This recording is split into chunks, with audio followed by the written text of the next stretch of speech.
Hey guys, I have been cleaning my house today, this morning, like crazy, and I don't know, I just want to get everything done. It's just one of those days where you wake up at like 6 in the morning and you're like, all right, let's do it, let's get it done, right? Maybe not. Probably for most of your parents, you're like, just go to school, come on, go, just go, let's go to work, coffee, do it, done, get. Well, today I was gonna do like my windows, my laundry, um, put a new toilet lid on because my dog managed to break it. Don't ask. If you find me in person, ask me then. But um, so I decided that you know what, I have a old heater here.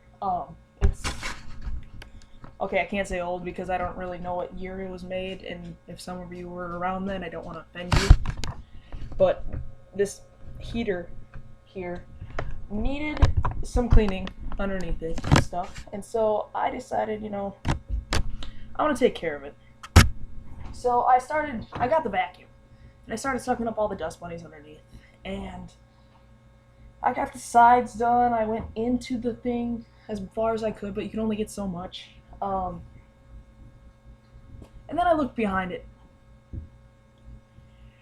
I was disgusted with what I saw. That was, ugh. It was so gross. Ugh. I mean, you looked it down there, and the stuff you could see, you know it hasn't been touched for years. And the thought of putting my hands down there,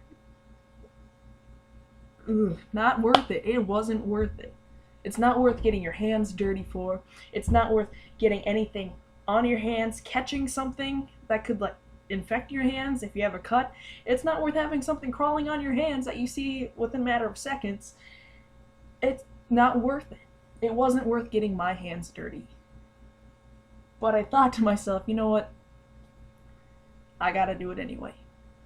Because I have the opportunity. It's right there. No one else is gonna do it. Sometimes you just have to get your hands dirty and do it, right? So while I'm cleaning, I'm looking down there. I'm reaching my hand down there. It's just nasty and gross. And I'm trying to get the vacuum down there too and getting stuff up. And I look down there. I just get this little spot of something. So I reach my hand down there. As disgusting as it felt, I pulled something up. And I found this toy. I don't know how long it's been sitting there. I don't know. It was kind of neat. I mean, it had nasty mold all over it. It had dust on it. It still does. I mean, I got vacuumed it off a little, but didn't wash it yet. And you're probably wondering why I'm still touching it. And honestly, I have no idea why I'm still touching it. It's really gross. Don't worry, I have hand sanitizer for that. But I saw this and I was just like, no way. That's kind of cool. This is a weird looking centipede looking thing. I don't know what it is. I'm not one of those people that knows that stuff. But it's missing half of it. And I got really excited because I'm one who likes to find out things and I'm one to like put things together. And so I keep cleaning and I keep looking and I'm searching and I'm getting my hands really dirty. I didn't care anymore. Once I got my hands in there, I didn't care anymore. So I'm looking and I'm searching and I'm digging and I'm feeling stuff that I can't name. I don't know. But I found the other half. I found the other half. And I got really excited. I mean, I'm just a little kid in a toy store. I was excited just because I put the whole thing together. It's now one. It is now one. Two things came one. Simple as that. So I finished cleaning my job, washed my hands, which I will have to do again, but of course, as I'm doing that and finishing up and washing my hands, I look down at my hands and I realize Was that toy worth it? Really? Was that toy really worth reaching down and grabbing?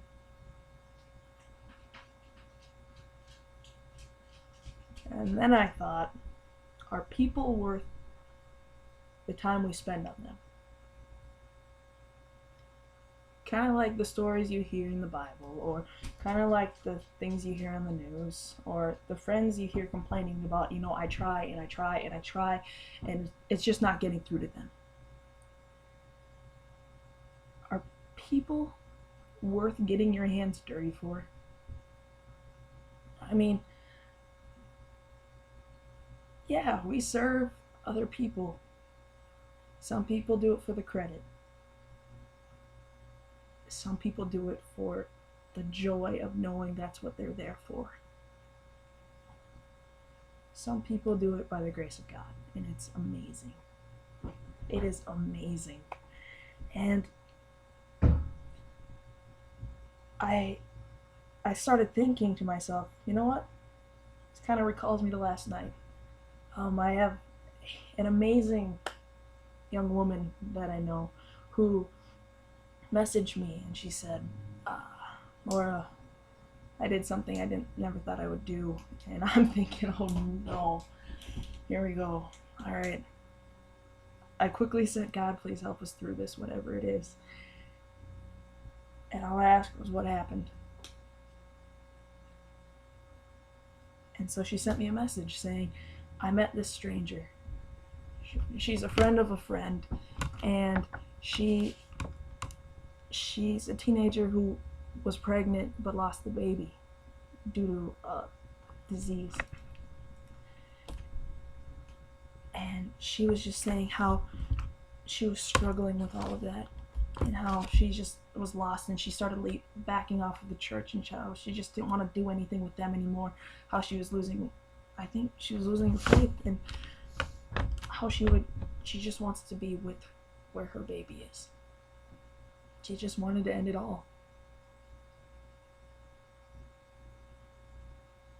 And when I read that, that broke my heart more than anything. Knowing that someone is so willing to just wanting to give up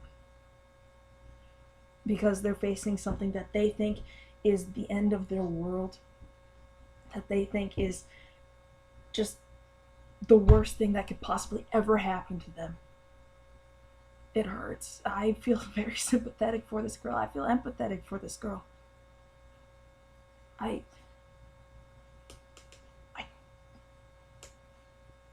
My heart aches for her. But the next thing I read was incredible. My friend told me after this girl was crying, my friend just looked at her and said, you know what? I'm going to pray for you. I'm going to pray for you and for what happened and for the baby and for everything that's going on in your life. And right there and then with the stranger she just met, she prayed in that garage. When she started telling me this, it was incredible. She said that she's never seen herself ever being able to do that. She said, God allowed me to do that. God allowed me to pray for her, to do something for her. He did that through me for her. She was willing to go all in, to invest in this one person she didn't even really know. In a sense, she was willing to go get her hands dirty for a complete stranger and say it's okay, because you too can be clean. You too are loved. You too are forgiven. I mean, like in the Bible it says, cast all your worries on me. For God is always with you. Whether you're a believer or not, He is always with you. There's always that sense of hope, that sense of comfort. He is there. It's impeccable. I mean, I also talked to a very, very close person in my life, and he had to struggle through some things as well. But what was amazing is he said, I don't understand how I don't feel happy. I have everything I need in life. I have a place to live, food to eat, water to drink. I have family, I have friends, I have a God that loves me, but I don't feel like I'm appreciating it. Then again, he's struggling through so much all at once. And yet he's only allowed to do so much with his job.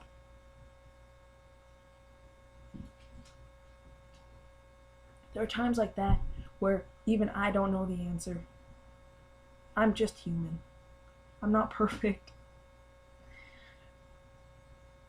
But all I can do, and I told him, I'm going to pray for you. I'm going to be with you every step of the way. I will take my time to spend with you whenever you need me. I won't always say the right things. I won't always give you the right words of wisdom. But I will definitely pray for you. Because prayer is beyond the most powerful thing. I'm willing to get my hands dirty and spend time on you. I'm not worried about me. I'm not worried about my problems. At that moment in time, I'm willing to just work and spend time and listen to you. Hurt with you, cry with you, laugh with you, whatever it is.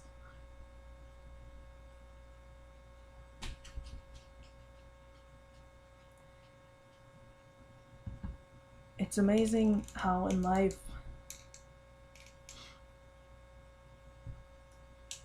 you don't realize that sometimes you have to get out of your comfort zone. You are given an opportunity that you could easily pass up, not like my friend did for that stranger.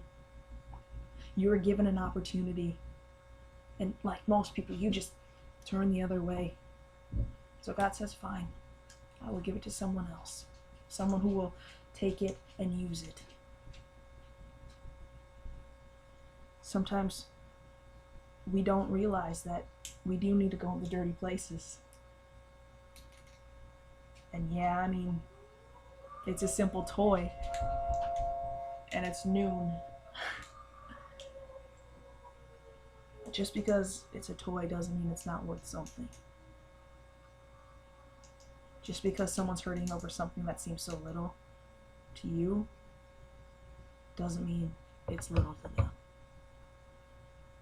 Don't be afraid to invest time into people. There are so many people who are so willing to put on a mask, so willing to hide whatever they're feeling, because no one is truly able to open up. No one believes in trust anymore. Don't be afraid to get your hands dirty and invest your time into someone, anyone, and show them God's love and that everything will be okay. Before I go, there was one more thing I read. There's a song, I believe, and it's called the title, this is the title, or someone just titled it like this for a reason. I believe it went, when the butterfly thought it was the end of the world. Shoot, I got it wrong. It's when the caterpillar thought it was the end of the world. She then became a butterfly. So when you think you are losing all hope and you think it's the end and you are done and you won't want to fight anymore, realize that that is the high point of all of it. That is the point where you get to say, I am here still, I am fighting, and I will get through this because I have so many people who are willing to back me up, so many people who love me.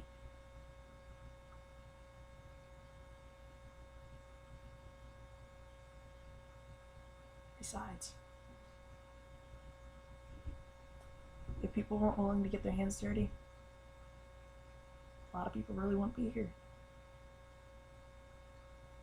So look at your friends, look at your family, look at your neighbors, look at a stranger and say, hey, how are you? No, really. How are you?